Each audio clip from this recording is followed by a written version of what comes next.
Hey, yo, what's good, what's good, what's good? Welcome to Reflections of a DJ, the R.O.A.D podcast presented by DJ City and Beat Source. I'm one of your hosts, DJ Crooked. We are Brooklyn's beloved, the OG curator from Beat Street Records, notorious party rocker, DJ Goldfinger. Word.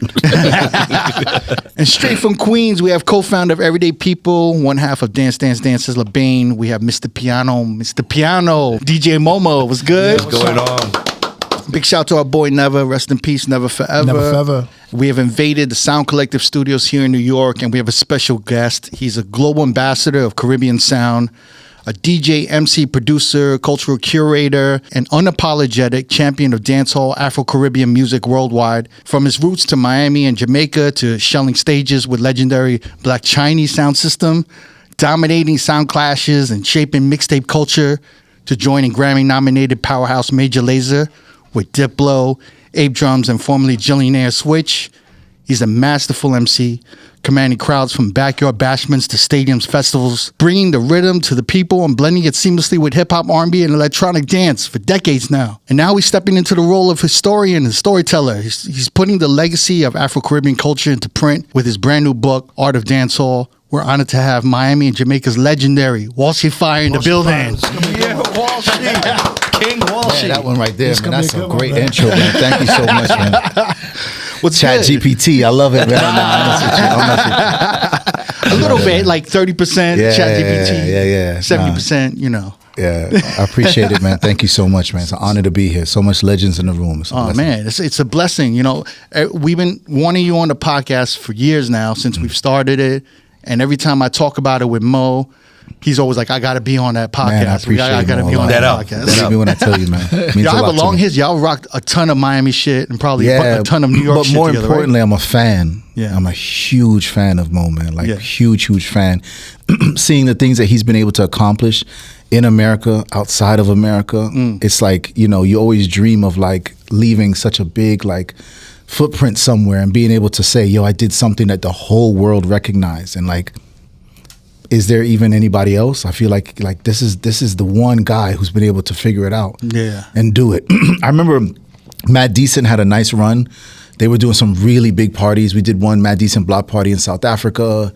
We were doing block parties everywhere, but it pales in comparison to what he's been able to do. And it's hard work, you know, figuring out all these different countries and the systems and how to get people to come out. It's hard work, and for him to put that work in is amazing. Man, I mean, that also is such a huge honor. You know, I met Walshy at a point where he was already like hugely successful. Of course. Like I was in there for his Miami run and all the Jamaica stuff.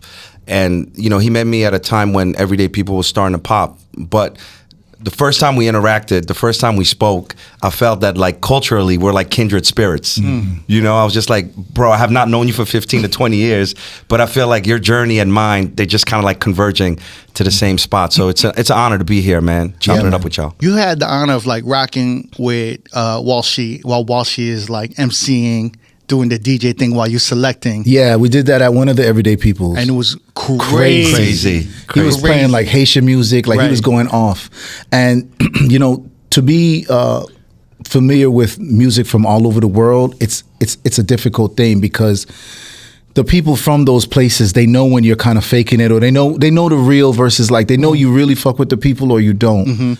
And Moma's able to like really get in there and get the right gems, get the right records, get the right remixes, get the right edits to impress those people. To have those people be like, yo, that's actually something above and beyond what, because there was a time, for instance, when soca music would play, and soca music would play like Dollar Wine. And that'd be it, bro. It'd be like, yo, you know, it'd be like, yo, the selector played Dollar Wine and what year was this? What year? Yeah, man, early 90s, man, early 90s. You know, late 80s, early 90s. And then as the 90s came along, that's when some other records started to drop, like Fuluma Ding and Rupee Jump. Right. And some of these records that just became, you couldn't deny them no matter what genre of music you're usually playing. But then there's records that follow those that if you can just play a couple of those records, you really capture the hearts of those people, you know? So shout out to Moma. I mean, the key to life is to not get canceled by Nigerian, Jamaican, Trini, and South African people. And shout out to my Haitians too. Yeah. But if you can navigate that, you are right. Yeah, man. That's dope. But it's so crazy now that like a soca set, like you said, was like so minimal in like the 90s and kind of 2000s? It was hated at one point. If we're Really? talking real talk. If we're talking real talk. Why was it hated? Because it was high energy and it was very happy. And so dance hall, slower energy, but definitely darker, right? More street, right? Street, Yeah. like, yo. Something that's like jump, wave your flag was considered like, man, this is like, you know. And then, and that was even by some of the girls. Like the girls were, you know, not really like defending soca to the point where they were like, yo, soca have to play. So this isn't like Jamaica. This was Miami like as dancehall well. parties. Miami? Yeah, my dancehall parties, Miami, and definitely like hip hop parties. Even in New York. Yeah, man. The soca music wasn't loved. Can we say that Jamaican scenes, usually with dancehall, are a little resistant to other musics from the diaspora? Correct. Because they wasn't with soca when it started, and Correct. it definitely wasn't with Afro Beats when it started.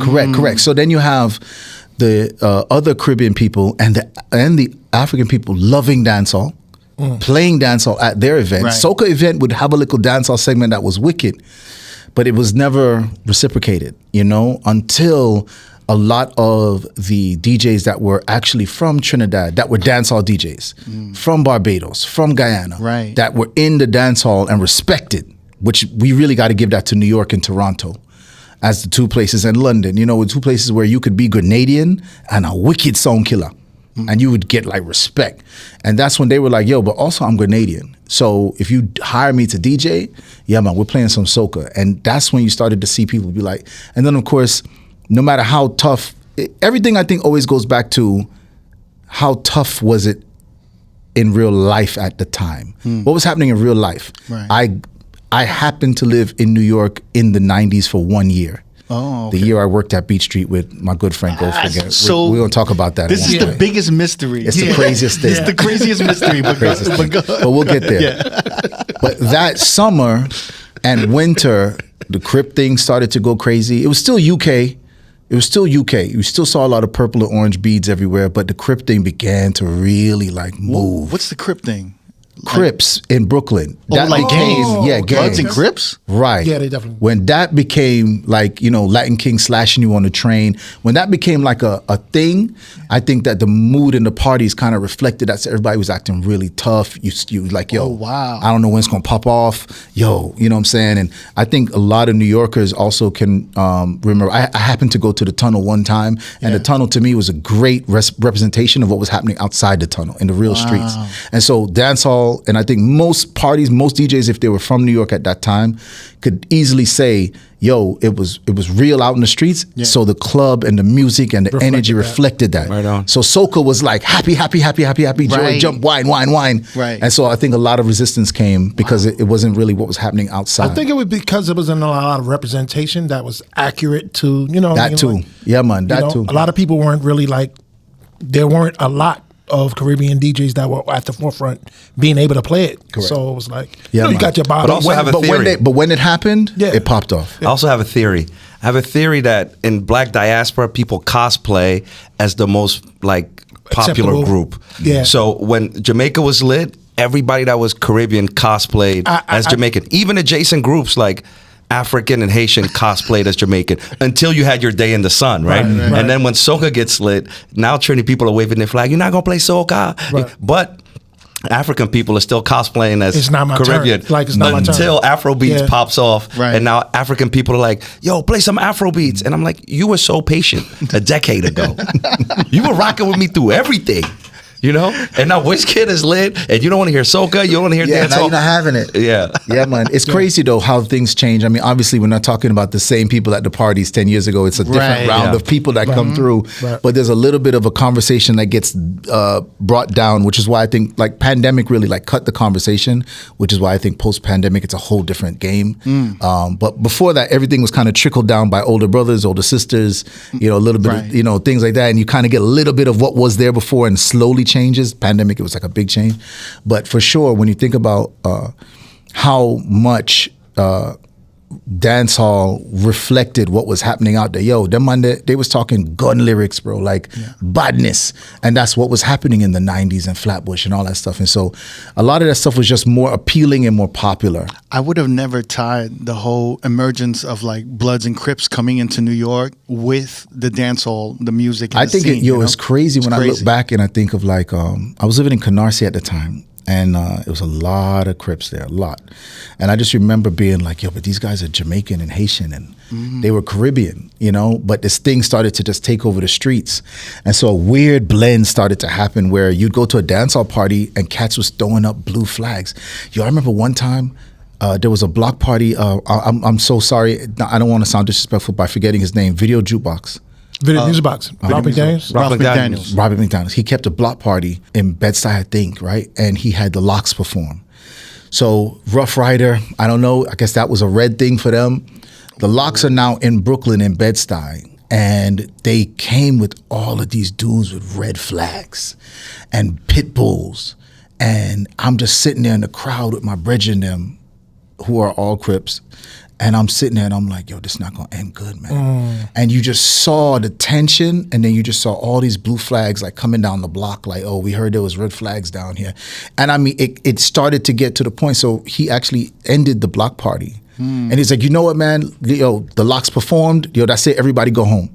Because I see what's about to happen. Wow. And those guys, they left, you know, with like, no problem, but there was definitely like a lot of watchful, like, yo, if these guys turn around and even look, it's going to be popping. And, you know, and that was a real thing at the time. Really happened. So what do you think was the turning point, like going into the 2000s with Sean Paul and like... Yeah, man. So again, I think at some point the girls began to get louder and get more... and the DJs began to see the reaction of the women much more, and we're like, yo, man, we got to do this for the girls, because if we don't, these guys are going to ruin every single party. Right. You got to remember, there's a lot of songs that was banned. Do you remember banned songs? Tear the Club Up? Yeah. Yo, Tear the Club Up was banned. Yeah. Really? Is that Yeah, one man. point? Or how about some hardcore? It was banned. Onyx. Yeah, man. Some of them, Annie Up was Annie Up banned, was bro. banned, Wait, yeah. really? Yeah, man. What? A lot of clubs. Brother, Lot of clubs. remember Lot I said of when clubs. that song What they clubs? dropping up, bro. Lot of clubs in New York. Remember when that song they dropping up? Yo, it was a It's time when a Nori couldn't perform in New York. Frenzy. I never heard about this. Come Real on, talk. fam. Are you serious? Real talk. Like what year was this? It's 98, 99. Yeah, man. The years I was here, bro. Really? When Annie Up came on, it was absolute chaos. Chaos. Nori couldn't get a show in New York for years. Nas couldn't get a show in New York for years. Man, Really? mama tell you. Yeah, when Nas first came out with Maybe, Illmatic. this is he like was- maybe like 2 years before I really started going out. Like Yeah, when 99, Nas 2000. first came out with Illmatic, it was like Queensbridge, whoa, whoa, that little sound that they say. Yeah. That shit, nope. So like Nope. band, like Super Thug, Man for TV, all that All shit. that. The All stroke that. is All that. crazy. So All that. even in they were rocking that shit in the tunnel though, right? Yeah, they so were there would rocking be it, but places they where it weren't was getting like violence was accepted, and it was a part of the night. You paid for violence for sure. But the guys who were like, "Damn, I don't want my club to get ruined," they would be like, "Yo, DJ, could So you like please just not so play?" like a regular venue. Yeah, like my on a regular Friday, club. like the Saturday. Grand, like the Grand Yeah. was out. Yeah. They wouldn't get in the Grand. I never Yeah. heard that. No way. Really? Yeah, man. No way. Wow. Yeah, man. The docs, they'd be like, "Yo, don't play Annie Up, bro." Right, you know, right, that kind right. of stuff. So that was what I think changed a lot of DJs to start playing a lot more for the girls, because they was like, "Yo, these guys keep ruining it." And it was probably like 9/11 too. Like shit kind No, of no, that's changed. before 9/11. Yeah, not before Yeah, 9/11. it was before 9/11. But again, remember, everything, pandemic and 9/11 are your two markers for our lives, right? Yeah, yeah, Everything definitely. completely changed after those Definitely. two moments. Yeah, yeah. So I would for sure say 9/11 also probably moved it a lot faster. But before that, yeah, man, you just see people start saying, "Yo, I'm gonna play more of the fun records and the dancing records," just because, yeah, there's a group of people that ruin it for everybody. And there was a time when every single nightclub had that group of people show up, and you just kind of navigated around them. Yeah. You know, you be seeing them in the corner, and you're like, okay.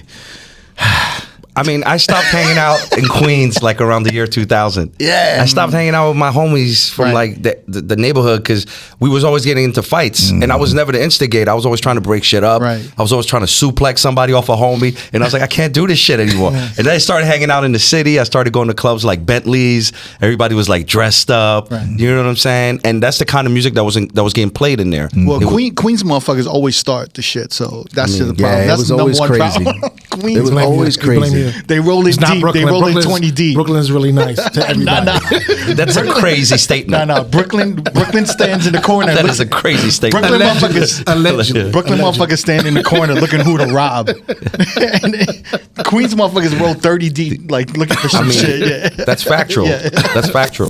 Yo, roadies and roadies for life. You already know that we rock heavy with DJ City. It's our go-to record pool to download the latest music, edits, and remixes for our DJ sets. So now, Road listeners can join DJ City for only $10. $10? Only $10. That's almost 70% off the first month. Make sure you scan the QR code or click the link in the description or go to djcity.com/offer/road to jump on this great deal.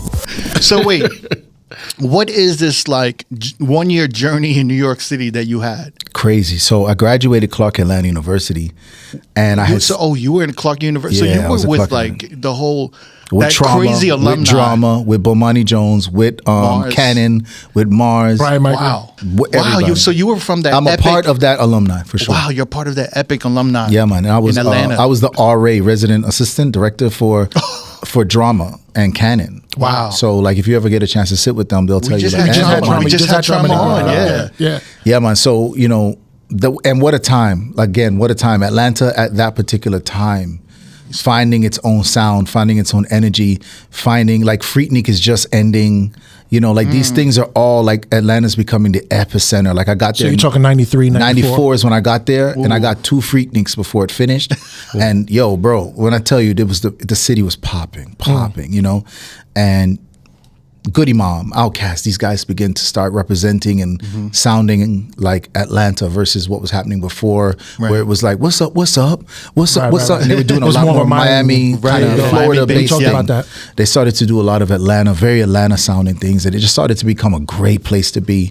I graduated, I worked at IBM, hated that job, and so I think I was working at a jazz station in Atlanta called WCOK. Rest in peace to Glenn Simmons. Always respect you for giving me that job. I was doing overnight. I was doing like reel to reels and like splicing songs together and putting in ads. And if you guys know reel to reels, that's like a whole skill in itself. tapes, Yeah, That's a job. I was the king. So I was over there from like 12 to 4 in the morning doing that. Got super heavy into jazz, which is why I dropped a jazz album in November, because jazz was actually like the first official music. Everything else was more street. Jazz was like the first official. You need to learn this. You need to understand this. That was the first thing I ever did. That was like, yo, I'm in jazz right now. Like, and so I did that for almost the whole time I was at Clark Atlanta, and then worked at IBM. But I did realize I had I think abnormal love for the music. Jazz and all these other genres of music. I was there when go-go was playing, pretty heavy. Chicago house music, Detroit house music, like all the footwork stuff. New Orleans bounce was coming up, like early Trigger Man stuff. I was in Atlanta where I think it all Just hit at connected on a high level. Like not even like you could throw a go-go party in Atlanta and 5,000 people would come out. Like that's how it was at the AUC, and I would go to everything because I was so interested. And so when I got the job with IBM, it drained me, it killed me. I was like, I can't do this, man. I need music. And so I quit. Well, I got fired, to be honest with you. That's a whole other story. And then I was like, all right, well, if I'm going to do music, I had a friend at Morehouse, rest in peace, Dagadon from Canarsie. And he was like, yo, you can come stay with me in Canarsie and you can try to see if this music thing works out for you. So I say, bet, let's do it. So summertime, I come to Brooklyn. Really, I don't know much about New York at all. What year is this? Yeah, man, 99, somewhere 98 maybe, and then into 99, one of them two. And so I get to Canarsie, and Canarsie is going crazy. It's so wild over there. It's like madness over there. It's like literally like a wild jungle over there. And I'm sleeping on the floor at his mom's crib, and he's there and he's doing his thing to make money. And then his mom is constantly like, yo, you need to make some money, bro. You can't just be sleeping on the floor. And I was like, well, I'm trying to get like some nightlife gigs. I'm trying to figure it out. I'm trying to bar back somewhere, anything, whatever it is, I could like throw a couple dollars in. And then I don't know what it was about, like just the manifestation of it, but we decided to go to a party at the Dock in Manhattan. Culture is DJing. I don't know culture. Daga doesn't really know culture, right? Dagger is like, yo, that guy right there, he's the guy that hires people at Beach Street. Yo, we're going to talk to him and you're going to get a job. And I was like, Dagger, man, come on, man, don't embarrass. Because I got a thing called shame. Yeah, man, shame, bro. Shame is a major thing for me. Like, so he was like, yo, we're going to wait to the end. But by the way, I just want to say that was the first party I ever heard, because I know this is a music podcast. I want to be very clear on my big up to culture. I had never heard someone DJ like that in my life. Next level. I had never heard a lot of those records ever. What was the record you heard? Soho hot music. I had never heard that before. And I was the only one not clapping. I was the only one that didn't know what a soul clap was. You weren't doing the soul clap. I didn't know what it was. And I'm folding my arms and I'm standing there and I'm like, yo, it was a boat, you know, because the boat don't go nowhere. It's just you just get on the boat and party when you get off the boat. Yeah. But I was like, yo, this boat is rocking right now. Ken Burke, Rising to the Top. I never seen nobody play that at a club primetime. Culture. You know, doom, boo-boo-doo-doo-doo. Yo, you're just like, man, what is he doing up there? You know what I'm saying? Thank You, Heavenly Father. These were songs I never heard play prime time when the place I mash up and I bust up. He was dropping them. And I'm talking about dropping them with confidence. Like, yo, wanna see on a blood cloud, wait till I drop this song. And every song was hitting and I was learning and I was watching and I was in awe. And I was like, I've never seen nothing like this. And at the end of the night, he's packing up his records and Dagger's like, come on, we're gonna go over there and talk. Like, you know, Dagger's like a 5'4" Panamanian guy, man, just so funny. And he's like, yo, Culture, my boy just moved here from Florida, man. You need to hire him for Beach Street. And Culture must have been like, yo, these guys got a lot of nerve. I don't know what it was, but Culture was like, yo, if you show up on Monday at Beach Street, you got a job. And I'm like, damn. So Monday morning, I just go over there. And then he's like, yo, these are the owners. I'm gonna vouch for you. I'm gonna tell them that we hiring you. I think Short Man had just left. Short Man. Yeah, man. I think Short Man. Big up Short Man. Heavy hitters. I think he had just left, so it actually wasn't more. It was good, just great timing, and so the reggae room needed a DJ, and so he was like, "Yo, you Jamaican? Okay, cool. Yo, you're gonna be in the back room where the reggae and the soca play, and that's what you're gonna do." And then, like literally, man, I didn't know Culture from nowhere. And then there I am. I walk past Goldfinger. I walk past Jade. I walk past like, yo. And I'm like, yo, I know these guys. These guys are legends, you know? I'm just like, yo, this is crazy. I'm in the biggest, most like impactful space right now. And then who comes through the door? Biz Markie.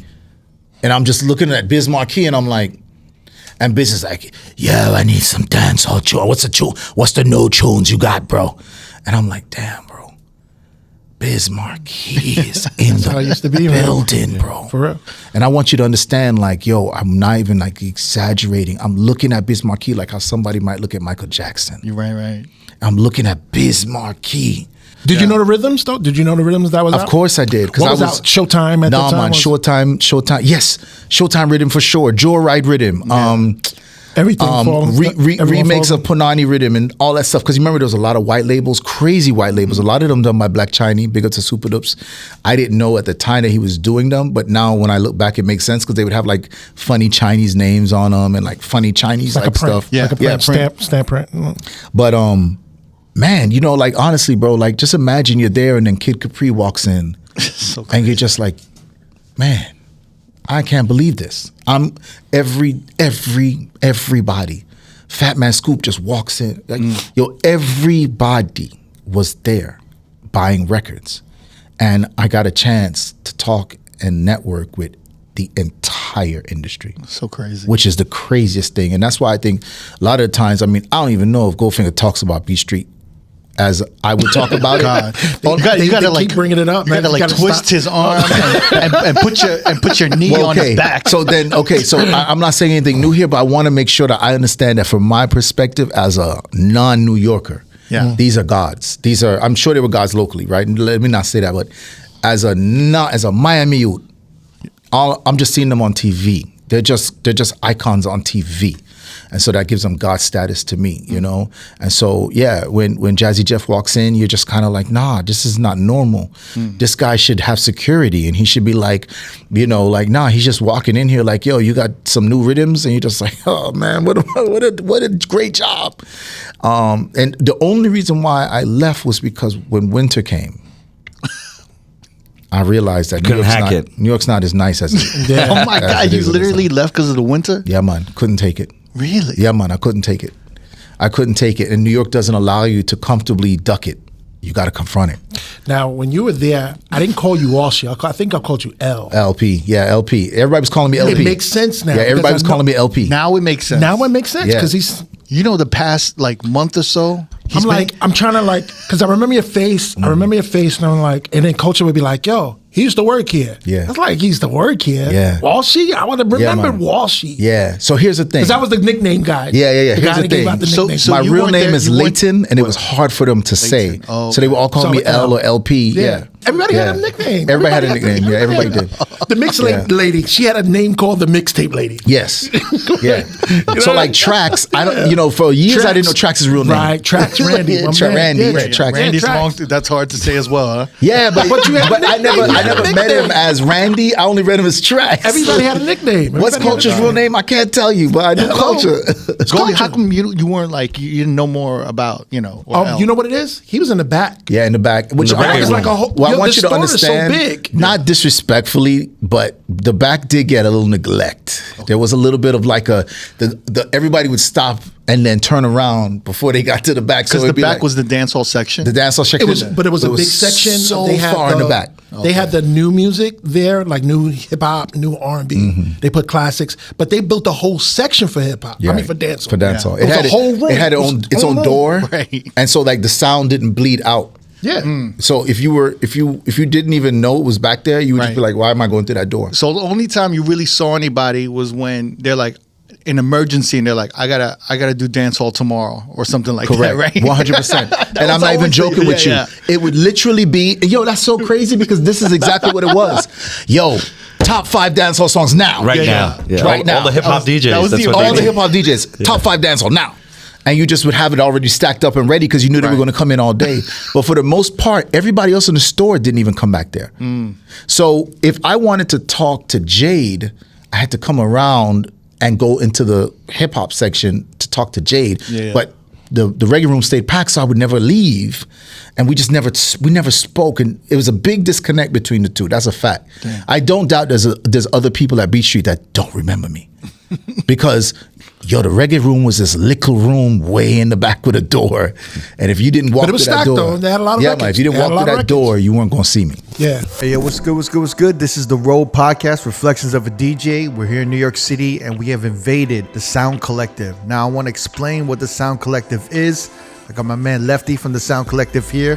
Lefty, thank you for having us and hosting this beautiful studio for us. Exactly what is the Sound Collective here in New York? Modern, state-of-the-art facility with tons of production gear. And one side of it is you can be a member and you can come here and pay monthly to use the rooms and the gear and sign out time and our space. We have a state-of-the-art studio. We have all these production stations, DJ stations, instrument practicing rooms and such like that. And you also like teach. You have like classes and sessions, right? We have intensive programs, short-term programs that people can come and take Saturday classes on DJing, production. There's like kind of a community building within where there's like DJs, producers, musicians. Up and coming producers, people honing their craft and learning, and DJs and all these things. And they come here and practice, and we have all the new gear, so they come and check that out and get familiar. And a lot of DJs will come in from out of town, be like, let me get a day pass so I can just get a refresh on the 3000s and the V10. And what's great is that a lot of our guests, everyone from like Clark Kent to the technician to like Camilo, they come in here and they're just like, holy shit. You want to play with all the gear, man? Yeah. I didn't even realize this, but you guys have like studio spaces where people can do live streams and they can do their Twitch streams. here. Yep. We got a whole green screen set up already, multicam, full on switcher. Like we also do a lot of events here. We're bringing a lot of outside talent, organizations. We got a big event coming up with DJ City, Beat Source, and Serato. That's part of our family. Yeah. We did a big one last year with them. We got another one coming up. For our listeners, is there any way we could hook them up with a deal, or, you know, like if they put in a R.O.A.D podcast code? Yeah, tell me about it. What else do you have in vision for this deal. It sounds like we're well on our way. Why don't you tell them? You're working with us where they can type in a code for like R.O.A.D. Yep. And they'll get a month free, right? Yeah, on our online platform. We have a whole online platform with like masterclass style education. Nice. Different categories and everything, instruments, drums. And then we have these things that we're launching right now called Pro Paths. So you can choose, like if you're a producer, you can take the Ableton Pro Path, the Logic Pro Path, Serato Studio. Goes through a wide variety of knowledge besides just stuff in that skill set and discipline. So our R.O.A.D listeners, if you're in New York, you can check out their facility. You can do a day pass, a week pass, a monthly pass. You can check out their site. You have access to all the education online. Soundcollective.com. We also have a YouTube channel that has some of our content from the educational courses, and all of our events are live streamed and put up there. I hope we can come back here and use your facilities again. Looking forward to it. Shout out to Lefty and the Sound Collective. Thank you so much. Wait, so the winters was so crazy, right? Here in New York. You went Yeah, back man. to Miami? Yeah, man, couldn't take it. So wait. Let me be honest. Okay, Dagger gets murdered as well. And so that's when I was like, yeah, man, New York, I've had enough. Okay, that's Yeah, man. So well, this is that's- a major part of like crazy. why this was my best friend. Rest in peace. And I'm like, yo, I think this is enough for me. Right. So yeah.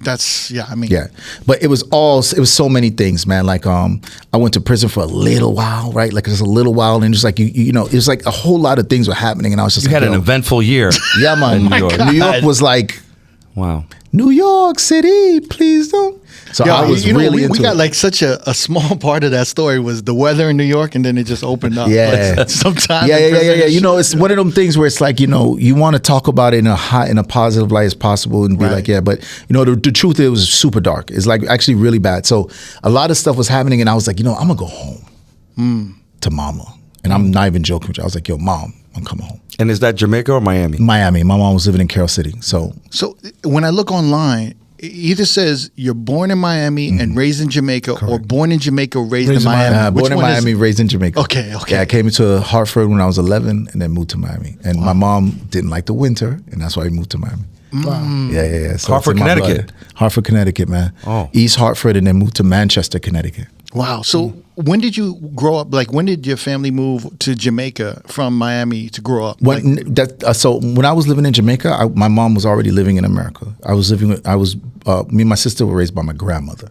So we were with my grandmother in Jamaica, and then when my mom finally got like money and could bring us up, then she brought us up. was your dad, was he DJing? No, my dad never DJed. He never DJed? No, my dad flew little planes, if you know what I'm saying. Yeah, so that's why he was in Miami, because you have like Opelika Airport and like these little plane airports. And Oh, I saw a stuff like documentary that. where like a family member or something. My older brother. Your older My brother was older a DJ. Okay. No, he wasn't a DJ. He was a sound like he loved sound system culture. He loved Stone loved like nobody's business. You know, so he was constantly taking me to parties when I was like 13, 12 years old in Jamaica. Oh, wow. I'd pull up to a dance with him, and it'd be like Kilimanjaro, huge speakers and stuff like that. So, So when you were watching this, and were you like, man, I want to be a selector, I want to be a DJ, I want to be a... no, at that time I just was enjoying it and just really being a kid and being like, this is incredible. There's so many moving parts. Right. Like, wow, the dancers are important. The guy who sells the peanuts is important. The person who hits the horn, because back then you had a separate guy who did that. He had a Casio with all the presets, and he would just hit the SL. Right. So SL, right. He would just hit them, and you get all the sound effects. Like You had to set the time on it. Yeah, man. Set the timer for the longer echo and whatever. That was important. He was an important guy. Yeah. You know, I started to just notice all these things, and so at that time I was just enjoying it, man. So when you come back to Miami from New York, dark time in New York, and then what was the shining light? Because you joined Black Chiney, which is like Crazy story. legendary crew. Let's talk about it. Yeah. So crazy story. I get back to Miami. I've got no money. I've got no place to stay. I'm staying at my mom's house. I got no car. No gyal. Nothing. I have nothing. Right. I got no system. I got no plan. I have nothing. And I got a little sneaky brethren who comes up with these plots all the time. They're Rajabi. He always scheming, got some plot. Dagger was like that too, which is why I think I navigated towards people. Always some scheme, coming up with something. So he was like, yo, this is what we're gonna do. There was a party called Stages in Miami, which was the biggest party in Florida. 5,000 people, reggae dance hall, and it was all inclusive. Now, if you can kind of understand what that means, then you'll understand you'll never see these days again. You pay one price, you drink and eat all night. One price, you walk in, and it's drink and eat everything you want all night. This is Carol City? No, this is in like Hollywood or Miramar. Okay. Somewhere right in Broward, but they used to do it. But this was also like the uptown Jamaicans. Okay. So you get a lot of the Chinese Jamaicans, the Indian Jamaicans. This was their thing because they could afford a $60 ticket at that time, which was a lot of money. You know what I'm saying? So I was like, Roger, I don't have $60 to go to no party. He's like, no, we're not going to do that. He's like, this is what we're going to do. The party goes from like 10 to 4 or 5 in the morning, right? He's like, yo, what we're going to do is we're going to pull up at 8 and we're going to just walk in. And then we're going to put our records next to the turntables. And as soon as the engineer for the sound system is like, yo, the records, everything's set up and ready, we're just going to start playing. I was like, yo, bro, shame. I can't take shame. I said, I have this thing with shame, though. And he was like, yo, bro, we got to do this. This is the biggest, if you want to be a part of this thing, this is the night and the biggest party on the planet. And it really was. Let me tell you who was DJing. Okay. Black Chiney was DJing, which is crazy. This is how I joined Black Chiney. Can you explain a little bit of how big and important Black Chiney is? Right. This is a monster. Right. This is the Sound Clash heroes of Miami. This is the remix kings of the world. They dominated actual vinyl. They dominated CD. And they dominated live performance, something that is extremely difficult to do. You probably can't name another person who crushed it in vinyl sales, totally dominated in mixtape CD era, and then live performance, #1 in the world. And then was also killing it in sound clashes, right? Sound clashes is what I'm talking about. Juggling and sound clash. This is an anomaly. No one can really like say enough about what Super Dupes did and what, you know, Bobby Chin and Willie Chin did. And so my mom's also Chinese Jamaican, right? So that it was like normal. You see them all the time, right? So anyways, I get to the event and we do walk in because they're not ready. They're setting up. And we sit down next to the turntables. And at 10 o'clock, the guy's like, all right, it's ready to go, man. Go ahead and play. I start to play. Now, thankfully, I had gone to enough schools and enough mentorship through all of the sound men and DJs before me to know how to play the early part of the party because this is a very big deal. You cannot disrespect the early warm. The early warm, I have to play as early warm. So which means I'm starting with Studio One. I'm starting with Roots, Foundation Records. Make it nice. Yeah, man. Dennis Brown, John Holt, like Roots reggae is playing. Roots is playing for the first hour. And people are walking in and that's what they want to hear. It's like that. No opening DJs walking in? Like no one We're noticed. gonna get there. No one noticed. We're gonna get there. We're gonna get there. It's like that with We are going to get there as well. You know what's so interesting? You bring up that you were this, you know, you had shame, right? You were the shy kid, but that's why you gravitated to these like non-shameful people. Non-shameful Them man, because- they're not ashamed. Yeah. Them not ashamed. Them brought it. Them just, yo, they just living their life every single day like it's the last. That's how both of and them those live. people, they thrive in the chaos. Yeah, man. So when they see chaos, they see an Yeah, man. opportunity. They run towards it. And you kind of need someone like that to like that. You need that companionship. Yeah, man. Yeah. Yeah, man. And I thankfully I thank them for believing in a talent that I had that they saw, because you know they're not gonna run out there and embarrass themselves either, but they know, yo, he gonna get this. So we gonna do this.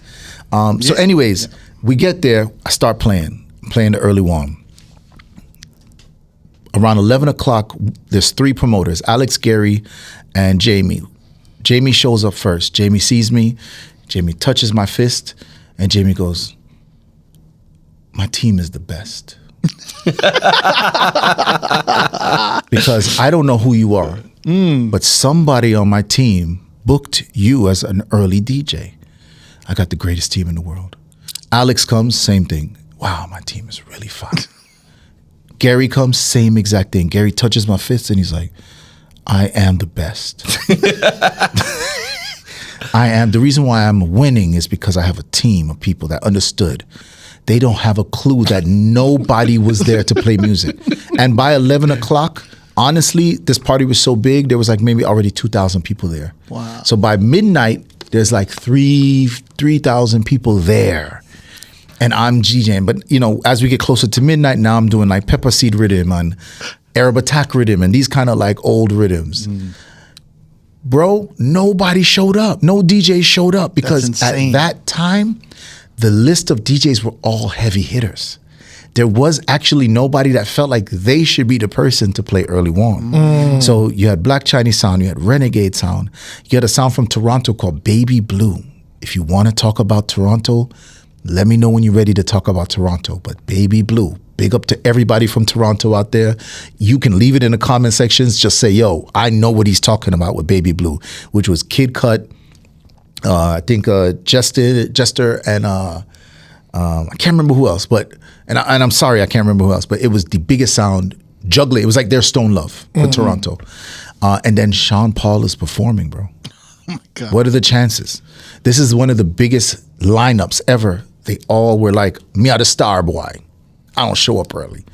So we getting like 12:30, and finally like Bobby Chin shows up.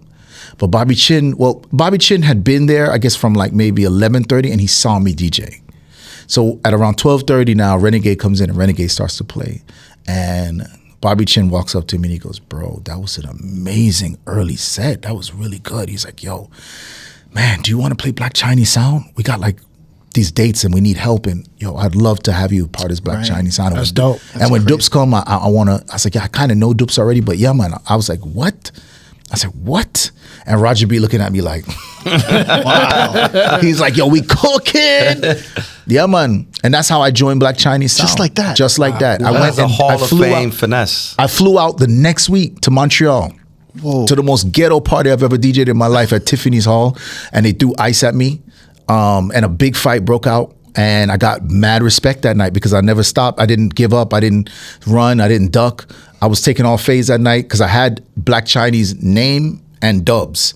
And I was like, yo, I understand you guys are feeling very territorial and you feel like I'm going to come in here and take your girls and take your vibes and take your crowd. I was like, yo, but we can do this. Sound Clash it is. Let's go. Wow. And so I don't want to say the name of the sound, but yo, when I tell you it got tense and it got violent and, you know, at the end of the night, everyone shook hands and was like, yo, bro, you didn't run. And we respect that. We were in the worst place to be in Montreal, Tiffany's Hall, uptown Montreal. Wow. And when I tell you from that day on, I became like one of the biggest DJs in Canada because everybody kind of heard like, yo, that you can put this guy in like the roughest situation. And I'm from Carroll City, so, you know, I'm kind of used to this like, you know, gangster Jamaican stuff. So it's like, yo, man, it doesn't matter. I'm ready for whatever. And I'll die for this. And I really did feel that way. I was like, yo, I'll die for this. So I think that they saw that and respected me. And, you know, it just literally rolled from then. I became one of the biggest DJs from those moments. Is that where you got the name Walshy Killer? Killer. Bobby Chin gave it to me because I was ready to clash at all times. And he put it in the dubs and it became a thing. And then, yeah. Wait, so you were Walshy Fire? First. Yeah, man. But then you became Walshy. Wait, how'd you get Walshy Fire? Walshy Fire from Sean Paul. Sean Paul was doing dub plates for me, and my name was LP Walsh, and he was like, it's too hard to say. So he was like, yo, we're going to call you. I said, Walshy Fire. And I was like, cool. I was getting free dubs. Like, I was like, oh, cool. Shout out to Master Lee. It was at Master Lee's house, Code Red Sound in Mona. And, you know, we just in his living room. His mom is walking back and forth, and he's cutting dubs. And he's like, LP Walsh, and then LP Walsh is like, yo, it's too difficult to say, man. Yo, I'll call you Walshy Fire. I'll call you Walshy Fire. What's good, everyone? This is P-Dot from Reflections of a DJ, the R.O.A.D podcast. Whether you're just discovering the podcast or a day one listener, if you've been loving the content and want more, here's your chance to support the pod, get closer to the action, and unlock exclusive content by joining our Patreon. For just $5 a month, you can join our Tier 1 R.O.A.D subscription. This is for our loyal listeners who want early access to new episodes 3 to 4 weeks ahead, your name in the credits of every video episode, and access to our exclusive R.O.A.D Edits pack. For the hardcore supporters, we've got our Tier 2 R.O.A.D for Life subscription for just $10 a month. This is the all-in package. You'll get everything from Tier 1, plus a monthly bonus episode, early access to our exclusive R.O.A.D 10 and R.O.A.D Talk interviews, behind-the-scenes content, our In the Crate series, along with unreleased projects. This is your chance to support the podcast and get more of the content that you love. Join the family today at patreon.com/R.O.A.D podcast. Check the link in our descriptions. We appreciate you, and let's keep this journey going. But you did good in the Sound Clash in Montreal because you already had a history of being part of a sound in Jamaica. Yes, right? Yeah, man. So I was a part of a sound called Changes, right? And back then, honestly, and I want to say same thing in hip hop, there was no night that you could not prepare yourself to not have it happen. A clash was always inevitable. If you were a DJ in the late 80s and the 90s, you most likely were always sharpened and ready for whatever was going to happen that night. Someone was going to across set it. all genres, right? I believe hip hop had the same thing. So I was always ready, you know. And yeah, so I it wasn't like I just learned. I had a long history of being able to clash before that. So you were with Black Chiney for like 8 years almost, right? 12. 12 years. 12 years. I've been doing this for 32 years. 1994 is when I started. But yeah. But so when you hopped on, they were kind of burnt out. And they needed someone like you. Yes, they were traveling. And Willie excessively. Chin, right? Yeah, Willie Chin joined the same time. Yeah. A little bit before me. But they were definitely like, yo, we need to. Also, remember I said they're Chinese, bro. So, you know, they're economically smart. You know what I'm saying? And they realized that they could send us and make double money that night. They would go play somewhere and me and Willie Chin would go play somewhere. Right. And yo, at that time, no joke, at that time, yo, they were charging like $3,000 to $5,000, which is insane for that time. Right. And they could make $10,000 one night because me and Willie Chin playing in Germany and they're playing somewhere else. And you didn't have to check nothing in because it was all 45s, right? You could just kind of No. So when I joined Black Chiney, Final Scratch came out. Oh, wow. And so I didn't own a laptop, and Dupes gave me his Sony Vaio and then gave me a Final Scratch and was like, yo, just plug this in here. But if you guys know anything, you'll hopefully somebody will tell the history of DJs transitioning from vinyl to laptop. Yeah. Well, it kind of went vinyl CD, then laptop. Yeah. And there was a lot of pouchy, as we call them DJs, pouchies. Yeah. But whether it was from vinyl or a CD pouch, that transition to laptop was a hard one. And there's only a few people that can talk to me about being a warrior on that fight, on that battlefield. Because in dancehall, the sound engineer has personally made this sound system. It's his baby. You are not about to just start touching stuff and start moving stuff. And so the first year of this laptop was complete rejection every single time. So I would walk with my 45s and a dub plate, a box of dubs, just in case. You know, it doesn't sound the same either. Right. No, man. So it sounded horrible in comparison to vinyl. Yeah. Final Scratch sounded horrible. All that shit is going to be compressed, and even Compressed. the dubs got to sound different when you play those. Yeah, so you man. got to. So did you transfer the dubs over to? Yeah, man, we did our eventually? best, but at the end you of the day, need Final Scratch dubs. sounded bad. I mean, Yeah. the programs at the time were Acid. Yeah, Remember Acid and yeah. SoundForge? And also, like, we didn't have the education of like the MP3, like the qualities. A lot of us. Yeah, man. We didn't. Someone We that just had the took low a bit. We qualities. just Napster downloaded, boom, play.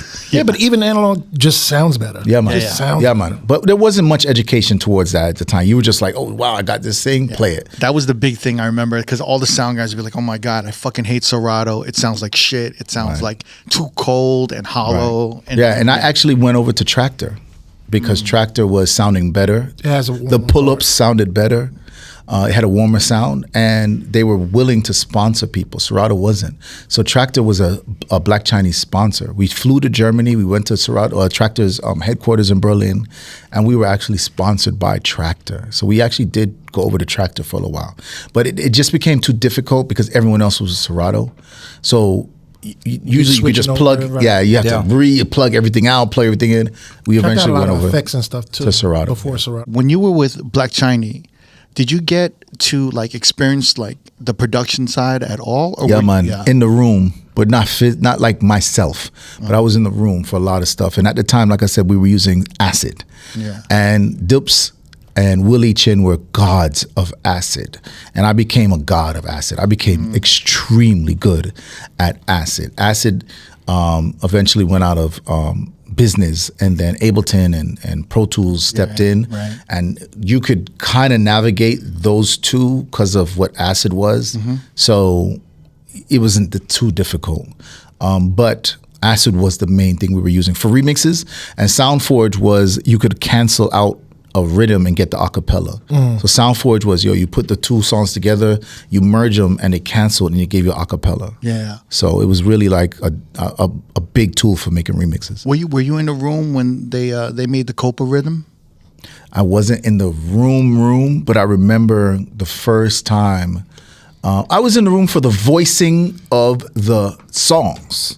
So like Elephant Man, okay, you know, Scooby Doo. Yeah. I was there for the voicing of the song. So how does that work? Like they make this beat, they make the Copa rhythm, right? Which is like huge Massive. at the time, and it's probably their biggest rhythm, right? For sure. So they make this Copa rhythm, and you hear it for the first time, or they play it for you, and then does everyone just come to their studio and record it? Well, pretty much. Dupes and Willie were masters of portable studio at a time when that wasn't a thing. Okay. So they would go to Jamaica and voice these songs in a car. Wow. Yeah, man, no joke. No joke. They were masters How of was that portable set? studio. How did that happen? They were just a master of portable studios, man. You know, you got to get Dupes in here one day to talk about it. They were the dub plates, everything, portable. Sheesh. Just find a space In and a be car? like, yo, in a car. Enough What times. kind of car? Any kind of car. Just When you think try to about get it, a off the car main would road. make a good audio booth. Yeah. When you think about it. If you actually think about it, when you're mastering a record, a lot of the times you want to go into a car to test it. listen to the record because it gives you a different sensation in your ear to allow you to pick up any flaws. And you can say, yo, you know what? Oh, yeah, I know what I need to do now. And you'll go back to the studio and fix that. It gives you the reality of, you know, how every day you would listen to it. Yeah. So So Yeah, man. that's so crazy. Elephant Man and Yeah, like man. Vibes Cartel, everyone's recording in a car. Not everybody, but some of them. Enough of Wow. them. Yeah, man, enough of them. Some of them had their own studio, whatever. But, you know, when you're going to Jamaica, you just got to kind of figure it out. Jamaica's just always like that, chaos. So it's like you figure it out. So, yeah, man, Dupes and them were so good at that. But I was there for the voicings. Because we were voicing a lot of dubs, playing some of the biggest events like ATI and Plus and some of these events that were like big sound clash, juggling kind of events. So yeah, Copa was a massive rhythm, man. Massive rhythm for us. So you're going overseas and all that. Yeah, stuff man. with What? these guys. What? I'm flying like crazy. I'm flying like crazy. Germany's the #1 market at the time. Yeah. Japan second. So Germany, I DJ'd every little village in Germany because dancehall was so big. Wow. Yo, it was crazy. And then And then they had High Octane, which was Yeah, big man. as well. Yeah, man. Big rhythms. Yeah, man. So you know, when you look back at your time with Black Chiney, right? What do you think you learned the most? Like, what was that? Did it feel like college for you, or like Yeah, man, university? for sure, man. Yeah. Because again, it's a rocky road, man, and you realize, like, yo, in Jamaica. So, like, I'll tell you why I respect like a Sean Paul and why Sean Paul is not going anywhere. Sean Paul understands all the levels of dancehall. So Sean Paul makes a hit record with a pop star. That's like a level here. Yeah. The next day after he makes that record, you'll see him at Pasa Pasa. He's here in the streets. Keeps it ground level. He understands all these levels. Dub plates, he's never saying no. A lot of artists hate doing dub plates, but that's a level of dancehall that you have to participate in to get the support. Dancehall has always been support for support. So if you can support the sound systems with a dub plate, they will support your records. Especially if you get them a fair price, which Sean Paul does, they will support the hell out your music. Specials. Yeah, man. So when you look at Sean Paul, you're like, damn, he's at Weddy Weddy with Ching Ching and them man there, and they doing all the latest dances and above them ganja and aguan. You're like, that's actually super important to why he gets the love Tangible. that he gets. And so I follow that school. I do rum and bass every Tuesday in Miami, which is like 40 people. But it's so fulfilling. That's been going on for a decade, right? 1 decade. Yeah, man, 10 years. 10 but years. It's so fulfilling. I make no money from it. Right. But it's so fulfilling. That's you know. And then I do a show in front of 100,000 people. So it's Right. like the two. You give and take. I feel man. I feel like that's gotten lost. Where like a lot of DJs, like they kind of like they get to a certain stature, and it's like, oh, like hit up my agent, and it's like I got to hit up my agent. Like we're homies, or we're in the same field. Correct. Like I remember DJ M, and I always say this: DJ M would like do all these parties for his homies. Like he would do Eli Escobar's party, you know, at Rivington 105, Right. and he'd do it for nothing, and there would be like 30 people there. And he would just do that shit, and then the next day he would do like the fucking Coachella or something. Yeah, man. So, and Diplo's the same way. Like I look Right. at him and I see him do these little rooms and I'm like, yo, this guy, he really understands how to strategize with hitting all the levels of this. Because people will see you in the small room and you're very approachable, you're very accessible, and they love that. And they want to talk to you outside after and they love that. It is draining. It is. It's like, yo, sometimes you're like, man, I'm really tired. But I understand the hard work that has to be put in, and so I do my best to never. I actually never miss a Tuesday, Right. Because of that, and I always make sure I'm there. And it I keeps sit you outside. tapped in. It Yeah, keeps man, you exactly. Because Keeps your my- guest DJs who are outside 6 nights a week, right? They're living. This is their era right now. Right. You get to hear them all play like the hottest shit, Facts. or like the newest joint, or the dopest edit, and it's almost like this information is coming to you. Right. You don't have to go find it anymore. Correct, yeah, But I part have- of it is that you have to be willing to collaborate with younger DJs. You know what I'm saying? You can't. It's the opposite of gatekeeping, basically. Yeah, man. And I get inspired every time, every night. And there's nothing like when you witness it happening in real time. And it's like you're DJing, you're like, oh shit, 6, 8, now it's like 6, 8 months later, there's a shift in the energy. Whatever was working 6, 8 months ago is not working right now. Right. And then you're kind of figuring out, oh shit, you're seeing the change in real time. Yeah, man. And it's just something you can't, if you don't stay close to the streets, Right. and all those like little parties, Yeah, man. you don't get it. And shout out to Disco Neil. He's my resident DJ. He has the biggest song in the world right now, Shake It to the Max. Ooh. And yo, when I tell you, man, I'm so proud of Shout him. to Silent Addy. Right, shout out to Silent Addy and Disco Neil, Bashment. But Disco Neil is in a place right now where he also could possibly go into not showing up on a Tuesday night because Right. he has the biggest song in the world right now, and he's there every Tuesday night. That's doing crazy. a 2-hour set, pull-ups, beer nights, doing it. And after, you know how many times he'll call me after and be like, bro, I can't stop doing this because this is what helps my production. I understand, and I get motivated and I get inspired by the madness of rum and bass every Tuesday. Because it is really it's a mad thing. And I so appreciate when he says that to me, because I do this for the same reason. And you always wonder if you're alone sometimes. Man, Disco's right there with me like, yo, bro. That's dope. Right. This is 40 people at a bar that we do it just for the love of it. Yeah. There's no money in it. Shout out to Neil though, because over the years, I'm glad that Neil is getting shine right now. But over the years, I would go to Miami, and whatever event I was involved with, I'd be like, yo, who's opening? And somebody would be like, oh, Disco Neil's opening. I bet. Who's gonna close? Oh, Neil's gonna close. All right, wicked. Who's doing sound? Well, Neil is doing the sound. Who's doing the content? And Neil's walking around with a camera, right? And then sometimes, Addy's not here. It's prime time. Oh, Neil is going to headline right now. Oh. And he was just like this one-man, one-stop shop who could do everything from A to Z that's related to the events, Yeah. We'd always talk about Neil that is the most solid dude in Miami nightlife, right? But solid only gets you so far, you feel me? And now I'm just really glad that he's gotten the hit, that he's getting the recognition, and he's getting to shine a little, man. So shout out to Neil. Yeah. And shout out to Major Lazer. Y'all got the recent remix to Shake It to the Max. That Yeah, just man, came but that out. was an easy thing to do. Again, it's full circle. these are family. This is family. Right. But again, salute to those guys. #1 record in the world right now. They're killing it. Summer Killing record, it. no question. Yeah. You don't understand how proud we are for these guys, man. So Can we talk about the record for a second? I think it's kind of it's different from what's going on in Jamaica in terms of dancehall, right? In terms of the whole gunman culture. And at the root of it, I don't want to belittle the record. It's a simple record, right? The beat is simple. The vocal melody is simple. The lyrics are very accessible. It's almost it's 3 diaspora people, right? It's Neil, it's Addy, they're from Miami. And then you got the girl Molly, she's Ghanaian. And I feel like they got together and kind of made the dancehall record that we didn't know we needed.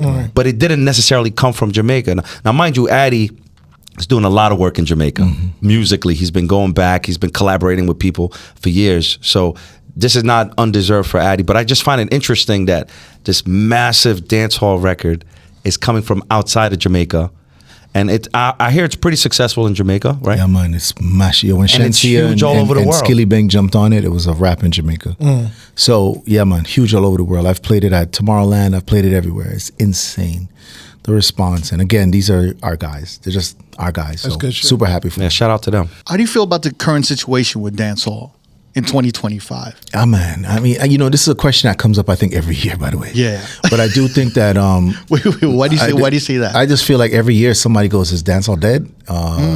Is something, is Afrobeat killing dancehall? There's always some kind of controversial question around it. And I don't, it doesn't seem to go anywhere. So, it's like one of them questions where you're like, man, dancehall seems fine. It almost seems like it's a resurgence right now. Yeah, man. But I would definitely say Vibes coming back. You're seeing a lot of things with Vibes and Buju coming out of prison. And then, of course, Addy's record. And I think that we are seeing a resurgence for sure of people starting to find more interest in finding records, because that's really what it is are the DJs and the people who present music, are they interested?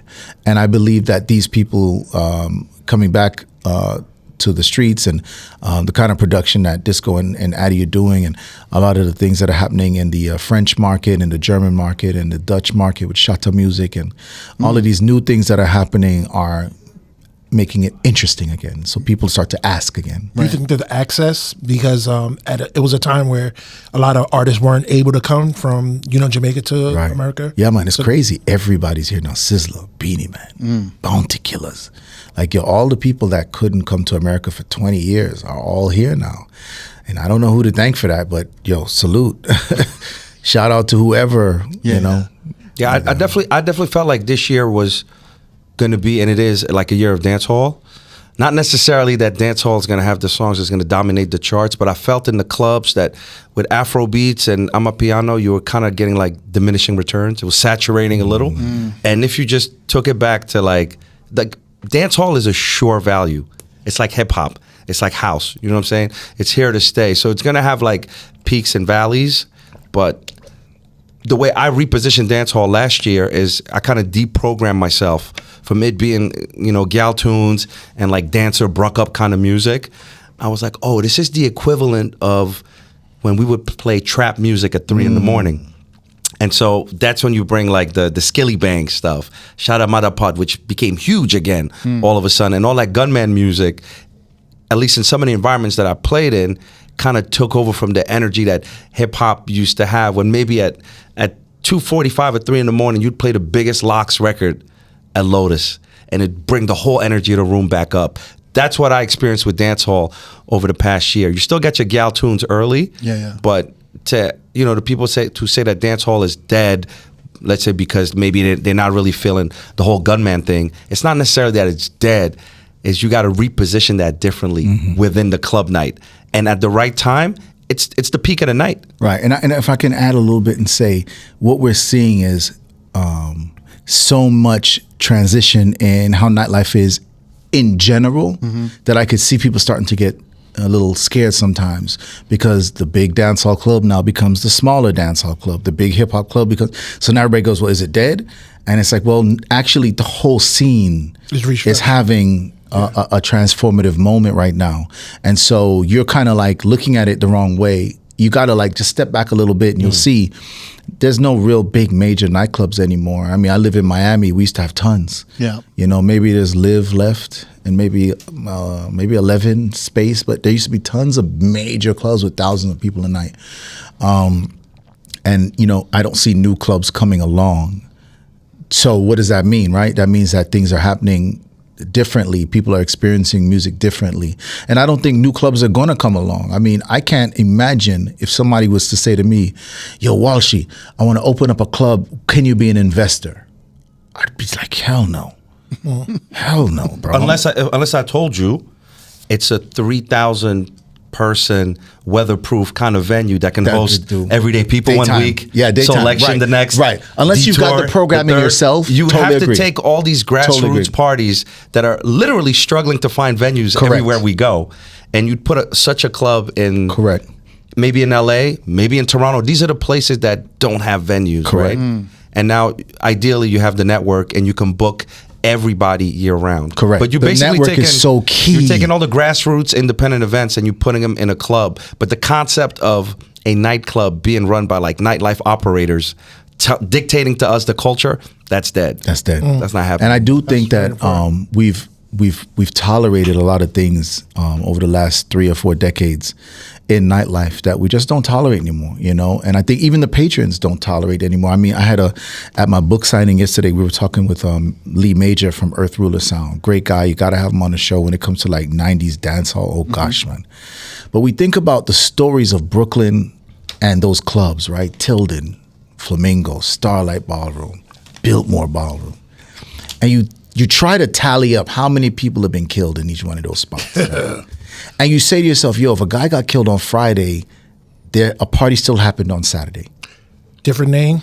Yo, it just was like, it just didn't stop. Yeah. And I think we're just not in that space anymore, where women can be assaulted and the doors just open up the next day. Guys can get into fights or actually get, fatally hurt.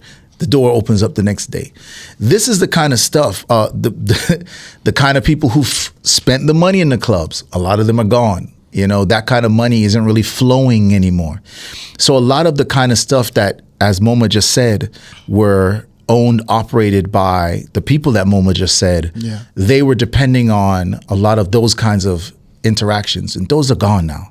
So you got genuine people with genuine interest for really making a great night, really making an impactful night, really making a great moment, searching for venues, looking for a place to be. And if all of us could come together, maybe we could find a spot where we just grab our whole network and we say, yo, we're not working with no one else but us, because we don't want somebody to mess it up, but we know exactly what it is, and we can schedule out our year, and the people can be guaranteed that every single time they come to this spot, they are going to have a good time, because the greatest, most personal, most give a fuck people who do events are here. Right.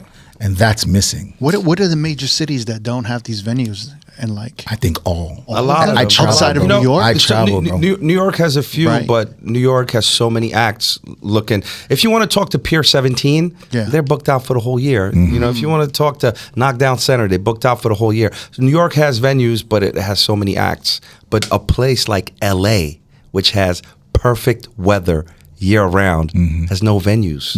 Everybody's at the Beehive, which is a phenomenal venue. Shout out to the Beehive. We've been doing Everyday People there for a few years. We found out the venue through a collective called Black Market Flea. And they kind of had set up a flea market with all these black vendors. And we just kind of reconfigured the space a little differently so we can go and do something that's more like a mini festival. But LA doesn't have venues. Toronto has one venue. Shout out to Cabanas, Noir, that whole complex on the water. It's like the only, and Toronto has such a huge demand for events and so many talented DJs and such a huge Afro-Caribbean diaspora. I'm not Canadian, so I don't really have a dog in that race, but somebody should think of opening a venue. I hope somebody in Canada hears this, because I cannot actually think of a more perfect place for this kind of idea. Right. It is literally a cultural hub that anything that I think a person like we're talking about that really gives a fuck would do, they will support. And they have, it's a massive city. So yeah, man, I do think when somebody says somebody oh, something's dying, they don't really looking at the bigger picture, and there's a whole lot more happening. There's also a change happening in the crowd, right? Like the crowd is you need a patience, and you need to kind of almost teach and educate the crowd on what's going on. Definitely. And that's I think the post-pandemic problem. That language, that conversation break between the people that were doing it and the people that were coming in. They didn't speak to each other for 2 years. And so the people came in with no guidance, nobody talking to them, no clues. Got to figure it out. And a lot of them are obnoxious and assholes, right? And then the one, awkward, you just they just came in and just I want it like this, and it's well, here's the thing. Well, be honest. No, I'm just kidding. And so it's here's the thing. There's a way that this should be done that makes it a longer and better experience for everybody. But because we haven't really sat and talked with you, you're just doing it any way that you think. And, I don't think that it's anybody's direct fault, but I do think the pandemic broke up a lot of the fluid transitioning from, what was happening to now. I go to a lot of DJ sets now, and I'm disappointed. I'm also disappointed in a lot of the crowd. I go viral all the time for my request rejections. I was gonna bring this up. You have a viral TikTok. I might be the viral boss on you have a couple of viral TikToks particular topic of you kind of putting patrons out there, putting them on the spot. You're saying I need everybody that's having fun to stop so that everyone can cater to me. So I need to know what were you going to say? What were you going to say?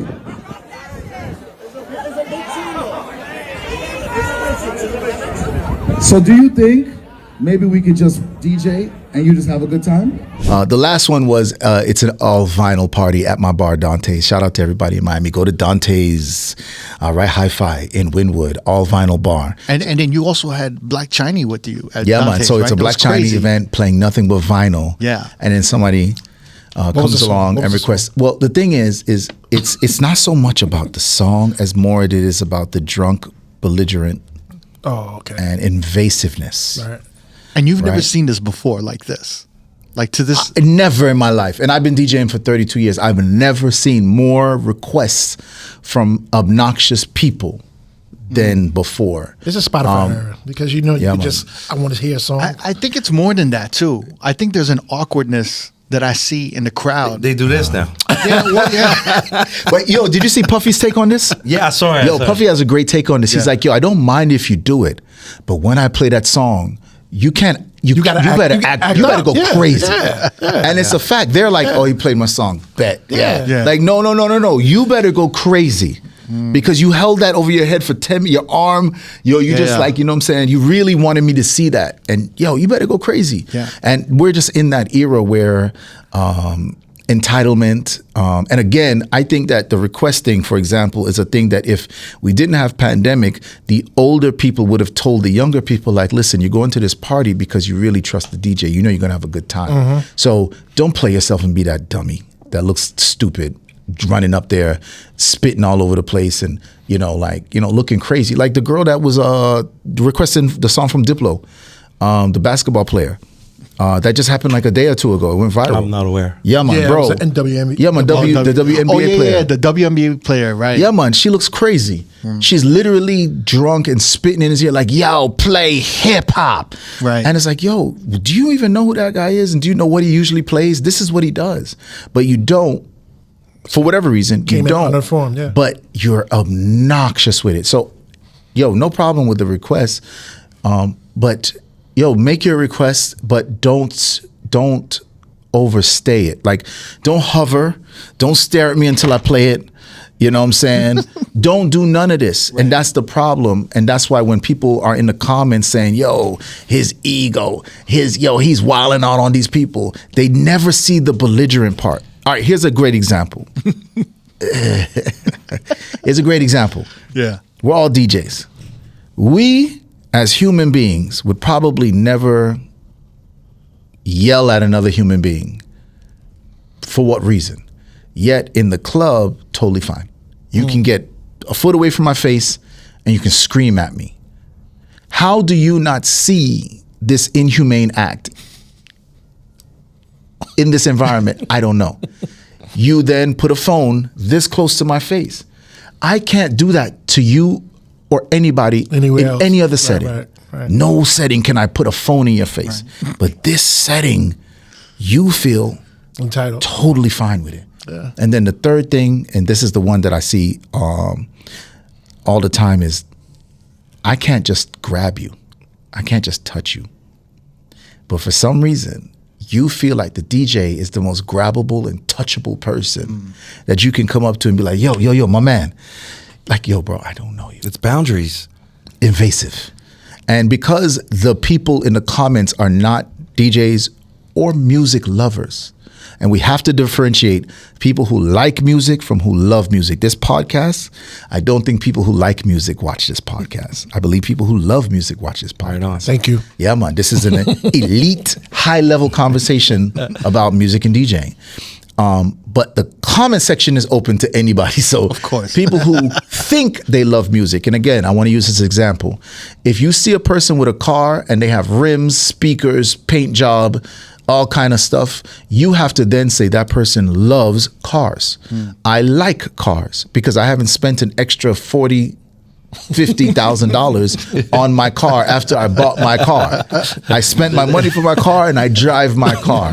I like cars. Yeah. When I see somebody with a candy paint and, yo, man, leather seats, the peanut butter inside, you're like, yo, they love cars. And I have to acknowledge that there's a difference between the two. For some reason in music, there's not this clear line. It's a very blurred line where somebody can say, I like music. Well, somebody can just act like they love music, but in reality, they like music. Music is just something in the background. And so the entitlement comes without experience. It's an unwarranted entitlement.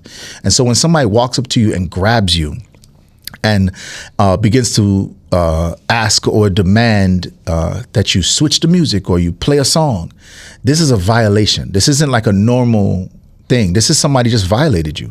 And your response, I think, is warranted. So if you get on the microphone, stop the music and say, yo, listen, you need to get away from the DJ booth right now, and you need to go to the back of the club and you need to enjoy yourself. Please do that for us and for everyone else here. Because the thing is, most requests are usually seen by the people in the area, and they also know, oh man, that was bad. But the world doesn't see that, right? But the people that are in the area in the front, they're like, damn, this guy's doing way too much. I remember one time at a club in Germany, a guy was in, they had 2 bottle sections right here. A guy stood on top of the one of the chairs in the bottle section, and he fell over on top of the turntables. So he was like a barbecue. It was like a roasted pig on top of the turntables. His full body is on top of the turntables as I'm playing. My laptop is there. Everything. He's crushed everything, right?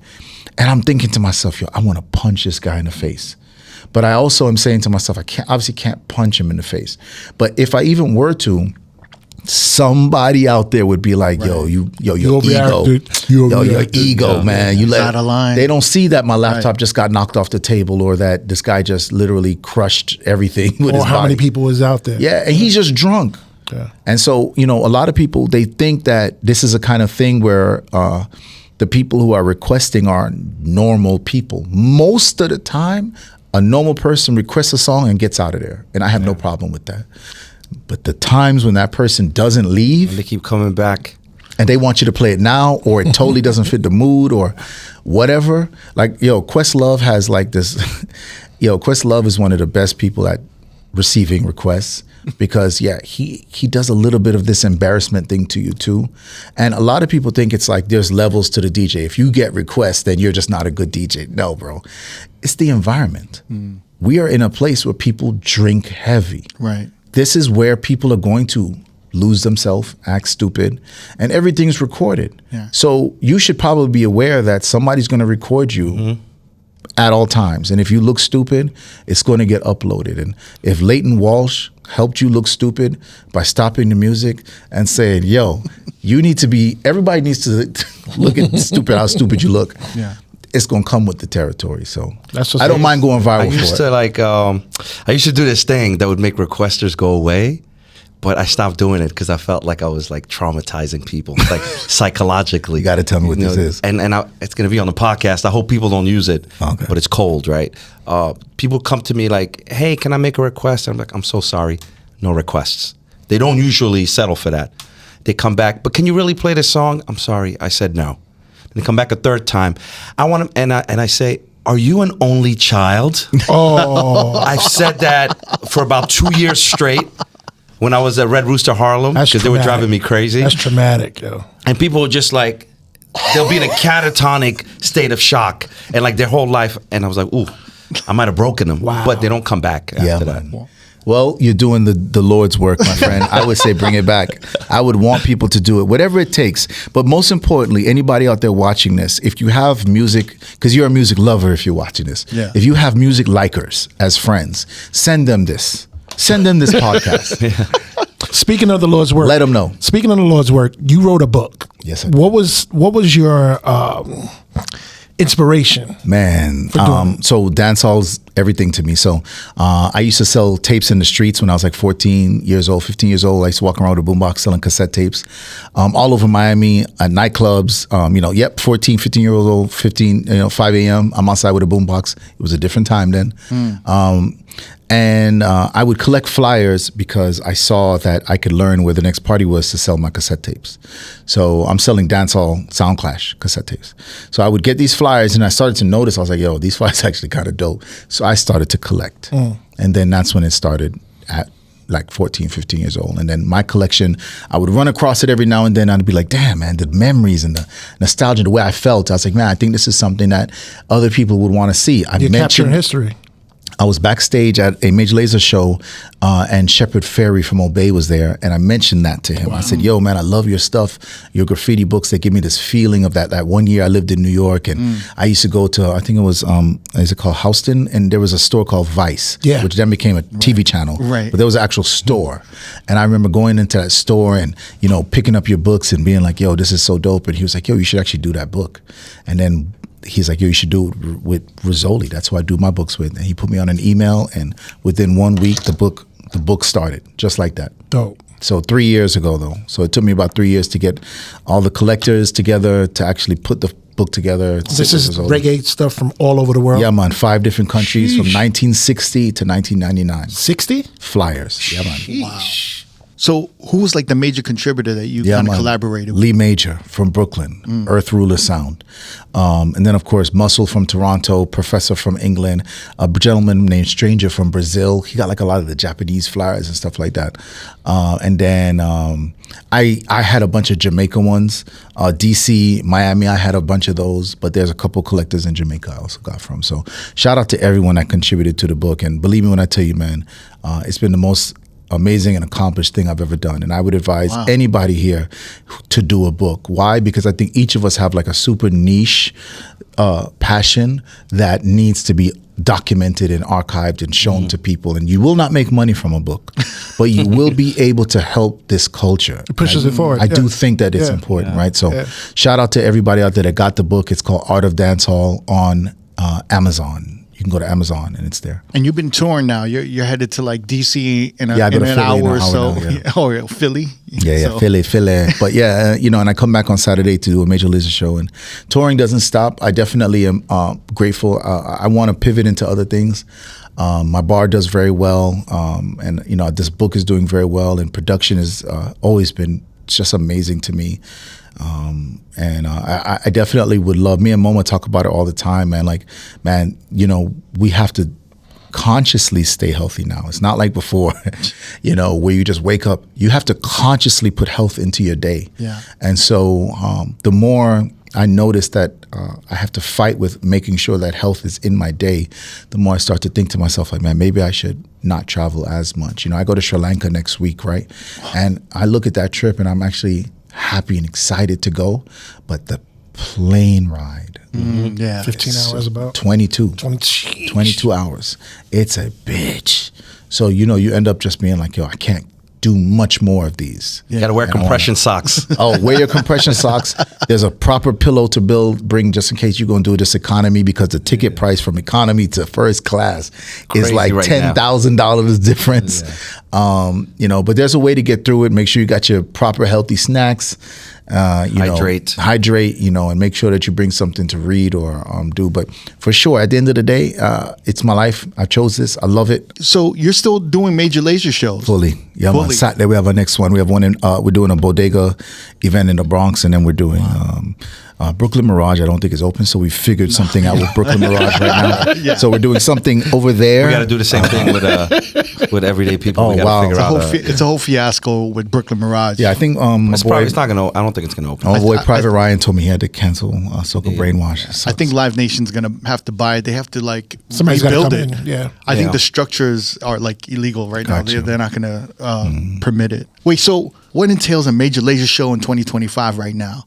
Like, well, we got a whole new thing, man. We got a new girl named America Foster. She's an amazing person from London, and she's so funny and just super high energy, and she adds a lot to our show. And of course, Ape Drums is there, wickedest producer, just one of the dopest guys. And you know, me and Diplo, we're still doing it, bringing that old school Major Lazer flavor to whatever's happening new. So you're still going to get a lot of that high energy, super ruckus, crazy, chaotic sound. and it's going to be reflective in the music that we're dropping soon. We're dropping music soon, so. I thought you guys, like, there was an announcement, Diplo made that it was like ending in 2020, like there was going to be no more. 2020 would have been 5 years ago? Yeah, there was like kind of an announcement that he was like, Major Lazer was like. Yeah, I don't doubt that maybe he might have said something in like a moment, like, this is so frustrating. All of us do that. Because I of the don't know. time? You'd have to ask him. I don't know what the hell that's even about. I think this was kind of his cowboy era. Yeah. When he was doing remixes. Nice. But also, you can think you've outgrown something, and then you sit it out for 6 or 7 months, and you realize that there's a huge void out there. Yeah, and you got to and get back out. The people want it. The people. Yeah, well, it's like it seems more relevant than ever right now. It's such a great energy, man. It's the best thing ever. But I do think that you guys are like the one international dance act that kind of unites all cultures. Right. Like they can put y'all in front of a European crowd, in front of a Latin American crowd, in front of a Middle Eastern, in front of a black audience, and the sound resonates with everyone as long as everybody's willing to be like, we're not going to take ourselves too seriously. This is going to be a big party. Yeah, because we've gotten booed before, right? And getting when booed did you get booed? In Argentina. And it was a rock festival. So it was like Franz Ferdinand, the Killers. Was this like the mid-2000s? That was back then. Yeah, man, back then, but Major Lazer was just like straight dancehall EDM-y kind of thing. They booed us the whole set, man. Booed us through things on stage, everything like that. So what he's saying is 100% correct. What we do, the crowd needs to be receptive for it because it's a unification of so many different cultures in 1 hour and a half. And that's not what everybody wants. And a place like Argentina just didn't want it. They were like, no, we don't want this unification shit.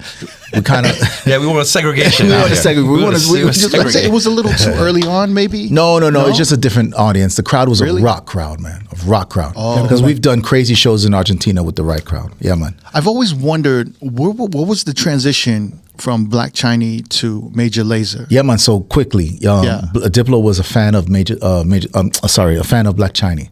He was a fan of what Dips was doing. He was playing Dips' white bootleg records, and I was always kind of like, "Yo, there's some new records." So he would ask me for records every now and then, and he had an MC called Scarrett Boy. Scarrett Boy was the one that you would see jumping off the ladder. Oh, daggering everyone? Yeah, man, daggering everybody. That was Scarrett Boy. Scarrett Boy turns Christian. Is now a pastor in the Bronx. Shout out to Scarrett Boy. Wow. And Scarrett Boy goes, I can't do this anymore, but Walsh, you should call Walsh. He could do this. And so he called me and he was like, I got a show tomorrow. Can you do it? And I was like, yeah, how much does it pay?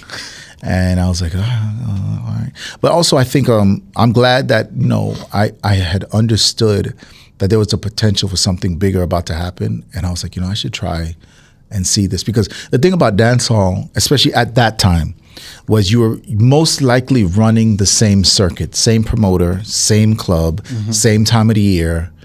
This person's having a birthday bashment in this city at this club. You do that for like 8 years straight. And then you're like, there's nothing new happening. So I was really excited to do something new. And I mean, it was the first time I ever saw white people like that. I never really knew white people, if I'm being honest with you.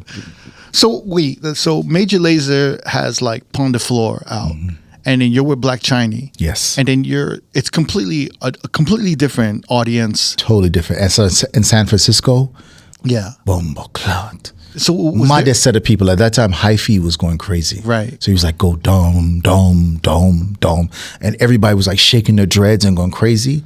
And I never seen nothing like that. I've never seen it. Was it immediately working with you and Diplo? I would say for sure, because that night he's like, "Yo, this was the craziest night ever. Could you do this full time?" But you're also a DJ. I'm also an MC extraordinaire. Which way the set should go. Right. And so if you're somebody like Diplo who's maybe DJing, but in the beginning you were DJing more alongside him, right? No, I was always MCing. You were always just MCing. Yeah, man. Wow. Always MCing. Every now and then I would DJ. The best MCs are DJs. Yeah, man. Because they can help you. They can guide you. They can see what's coming. They can anticipate the crowd. So that's why when Walshy gets on the set, when I'm DJing, I'm like, this is nice. Let's go. We're out of here. And the thing is I'm trying to build some new MCs up to kind of take over from what I'm doing, and I see how difficult it is for them to watch the crowd and watch the crowd. So you have this collective watch, and then you have a zoned in watch, and it's very difficult for a lot of people to be able to watch the crowd, to know this is working, this is not working, to know the energy level, to go, okay, yeah, man, let's go, more of this, let's go, or nah, change this. Yeah. This isn't working, right? The collective, and then to grab the individuals, because the individuals give you moments, and you have to have a moment every event. Right, so the one time I think I remember, is it Elsewhere? Was the name of that club? Elsewhere has the rooftop. Okay, so no, it wasn't Elsewhere. I forget where it was. Was it in New you were York like, City? yo, yeah, man, New York, and you were like, yo, MC for me. Nowadays, I think it was just an open space. Every Day I Freak. Nowadays, yeah. There we go, yeah, man. Yeah.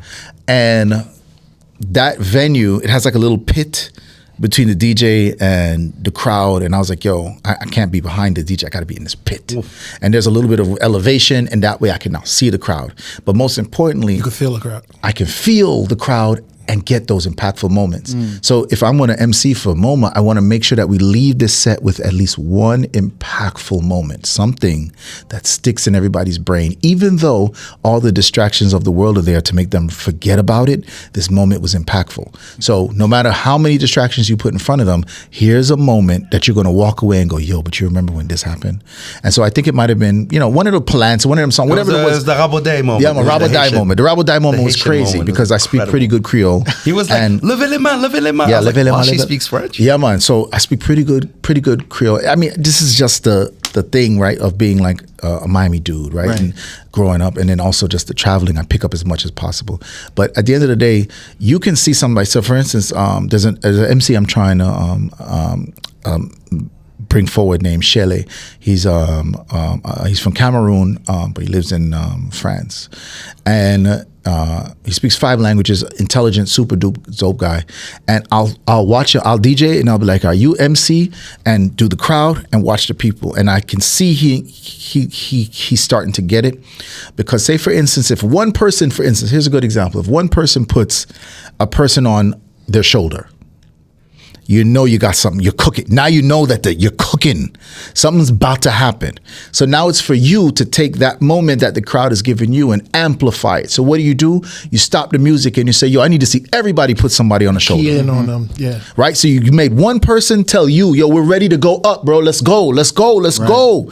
I'm jumping on his shoulders because I'm ready to go. Let's go. You're doing great. Let's go, though. So now you say, okay, we there. Now you tell everybody in the crowd, you say, yo, I'm not playing another song unless everybody pick up somebody and put them on their shoulders. Quickly, everybody does it. And then you go, now wherever I go from here, I got it. You're making the broad connection with the whole crowd, but then you're making the intimate connection. Correct. You're letting one person actually be the voice for what's happening collectively. That's great. And so this dynamic, you started building it with Diplo. You would tell them, yo, we got to switch it up. Yeah, man, with Black Chiney. Because Black Chiney, I get some, you see dancehall, man. Dancehall's not kind, bro. Dancehall, they walk in like this and say, you better blood clot perform. You better bumble clot entertain, brother. They walk in like this. So you have to early warm and loosen them up, and then you have to give them a couple jokes, and you have to be so clever and so witty on the microphone to get them to eventually say, yo, all right, man, I move now. And being able to do that for an all-white audience is now simple, bro. It's like, yeah, what we do is guys are I already went through it. Yeah. These guys are easy now. How do you approach like an all-white EDM audience? Yeah, man. You get them the raw energy, man. You get them what they didn't know they loved. You get them exactly what they didn't know they missed. You get them exactly what you came here to do. You don't change up you. You be authentic. And they love real. No matter how much AI, digital, chat GPT, no matter what, people will never not feel the real. And once they realize, like, oh, wow, this guy's really a dancehall selector. He's really Jamaican. He really comes from that cloth. So when he tells us to do something in a dancehall tone, we're very receptive to it. It's a very commanding tone. I don't switch up a single thing. When Major Lazer is in like a very like dancehall, authentic like dancehall and we do a few of them, yeah, man. Mm-hmm. Do you feel the pressure? Yeah, man, of course. So I take the lead. Because they're gonna think, I don't know if they think I take the full lead. But the critics sometimes and people sometimes think this is like a whitewashed version of dancehall. Yeah, man. But then I get on the microphone and it's like, all right. But then also, low key, anybody who's been DJing and is now like 48, 49, 50, 51, they could not avoid the confrontational years of DJing. They could not avoid the pressure years of DJing. They could not avoid the, yo, get off the fucking turntables, you suck, years of DJing. Diplo went through that. Diplo DJ'd all of the most ghetto, most ratchet Philly places you could DJ. Yeah. Yo, Philly is not easy, bro. So for him to have risen up in that community and be a person that Rich Medina and everybody respects and says, yeah, man, he was there. Season. Yo, exactly. It's like, yo, I think he can handle it. So when it comes to a dancehall event or a Caribbean event, you know, the most we'll do is we'll have a meeting before and I go, yo, dem sanga. Or even before we'll go, yo, we need to cut these dub plates. So we'll cut these dub plates. We'll sit in the hotel. We'll literally spend hours remixing them, making them perfect, do it, and it'll just be for one moment. But it's so worth it, and we love it, and he loves it. But that's the sound clash culture. Yeah, man. And he loves it. When we did Red Bull the second year, which was probably one of their biggest years, it was at O2 Arena, and it was us, Annie Mac, Channel 1, and Boy Better Know. Wow. And Boy Better Know brought out Gigs because he just got released from prison. And the place, to this day, I've never heard. Was it Gigs or J Hus? Oh, man. I don't know. One of them, right? Yeah. So long ago. But bro, when I tell you, we prepared for the amount of double we have, brother. every artist, we got Snoop Dogg, we got Madonna, we got everybody on them. But that's what you bring to Major Lazer, right? You kind of bring that authentic Jamaican dance hall, Culture. culture. Yeah, man. Yeah, right, to the because table. Diplo can't bring that. But again, he's not familiar with it, so we work great together. Is that what you're also bringing to the production as well? Yeah, man. Yeah, man. Especially when it comes to anything that's going to be rooted in sounds of something outside of the white world. So, like I'm tapped. Right. So what's the process? Like Diplo will have a bunch of beats. You'll listen to it.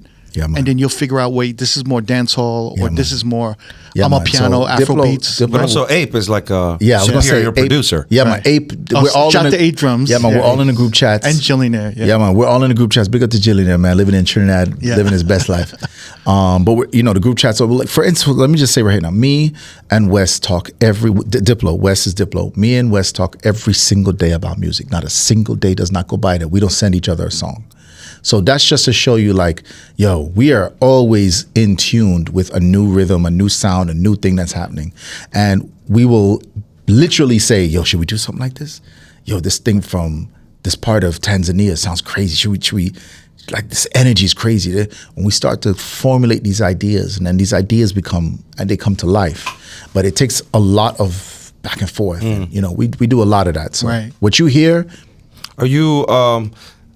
Are you at liberty to talk about like the sound of the new album? Because, obviously you guys went from like dance hall infused dance music to maybe like sometimes reggaeton infused dance music to straight up EDM. Mm-hmm. Then right before COVID, you were making a lot of Afro beats. Yeah, man. After COVID, right before COVID, y'all were making Afro beats and gom. Yeah, and Amapiano. We did a whole Amapiano. With right after the lockdown. You guys made Amapiano, but I don't think you've really released music. A little Latin house. Yeah, man.